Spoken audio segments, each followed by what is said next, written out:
Assalamualaikum warahmatullahi wabarakatuh. Bersama saya Ustaz Jeff dalam siri Jom Dekati Quran sempena kempen Indahnya Ramadan. Pada kali ini kita akan memetik beberapa pengajaran daripada juzuk yang kelima pada surah An-Nisa.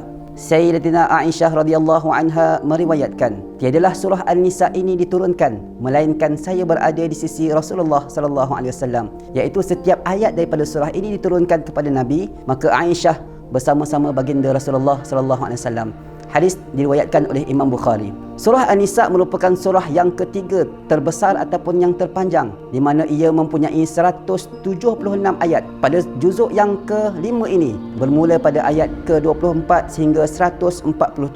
Surah ini dinamakan surah kategori Madaniyah, iaitu surah yang diturunkan di Madinah. Dinamakan surah An-Nisa iaitu yang bermaksud wanita, kerana ia banyak membicarakan tentang hal-hal yang berkaitan dengan wanita berbanding surah-surah yang lain. Surah ini juga sekaligus mengangkat martabat dan maruah perempuan ke tahap yang tertinggi. Zaman hari ini, maruah wanita sekali lagi dihina semula. Wanita dieksploitasikan untuk tujuan pemasaran dan pengiklanan.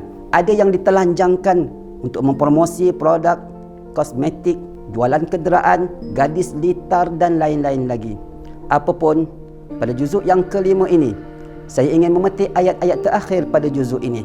Sebelum bertemu ayat terakhir di juzuk ini, Allah Subhanahu wa taala menyebutkan tentang balasan yang bakal dihadapi oleh golongan munafikin, iaitu golongan yang berpura-pura sebagai seorang Islam, namun hakikatnya penuh kebencian terhadap agama dan umat Islam. Allah Subhanahu wa taala berfirman, A'udzubillahi minasyaitonirrajim.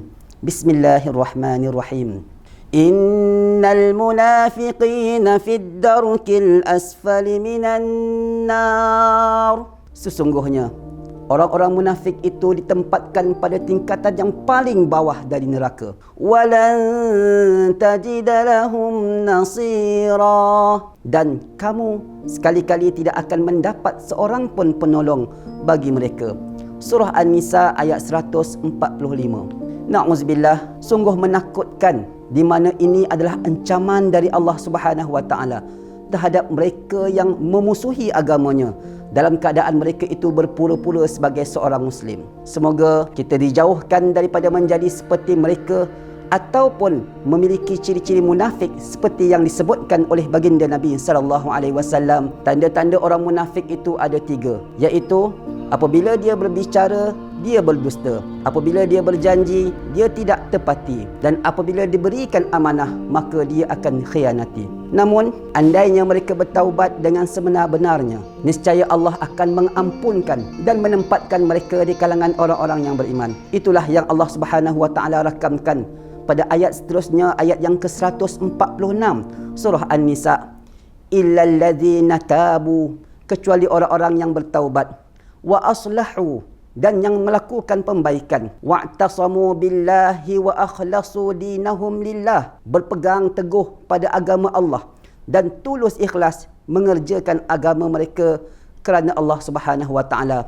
Faulaika ma'al mu'minin, maka mereka itu adalah bersama-sama dengan orang-orang yang beriman. Wa sawfa yu'tillahul mu'minina ajran 'azima, dan kelak Allah Subhanahu wa taala akan memberikan kepada orang-orang yang beriman itu pahala yang besar.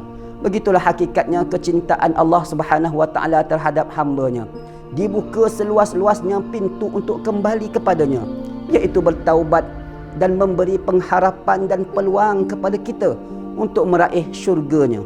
Jangan terlalu cepat merasa bahawa Allah sudah tidak memaafkan kita, Allah sudah tidak mempedulikan kita, Allah tidak mahu mendengar rayuan dan permintaan kita, sedangkan kita masih belum bersungguh-sungguh melangkah, menapak menuju kepada pintu taubatnya. Dan akhirnya Allah datangkan ayat ke-147 untuk terus memberikan harapan kepada manusia. Allah Subhanahu wa taala berfirman, "Ma yaf'alullahu bi'adzabikum in syakartum wa amantum."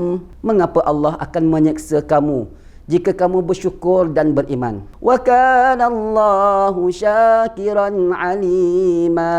Dan Allah adalah Maha mensyukuri lagi Maha mengetahui. Betapa Allah Subhanahu wa taala ingin menunjukkan kepada kita bahawa Dia sangat menghargai keimanan dan kesyukuran kita yang benar-benar ikhlas. Sidang penonton sekalian, sungguh Allah sangat sayang dan cintakan kita. Bersyukurlah kepadanya, niscaya akan ditambah nikmatnya kepada kita. Akhirnya, marilah dengan bersungguh kita memelihara diri dari sifat-sifat munafik. Yang kedua, seringlah bertaubat kepada Allah dan beristighfar meminta ampun kepada Allah. Yang ketiga, teruskan pengharapan kepadanya. Semoga Dia menempatkan kita di kalangan orang-orang yang beriman di syurga nanti.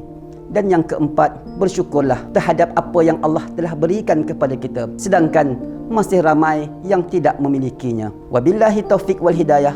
Wassalamualaikum warahmatullahi wabarakatuh.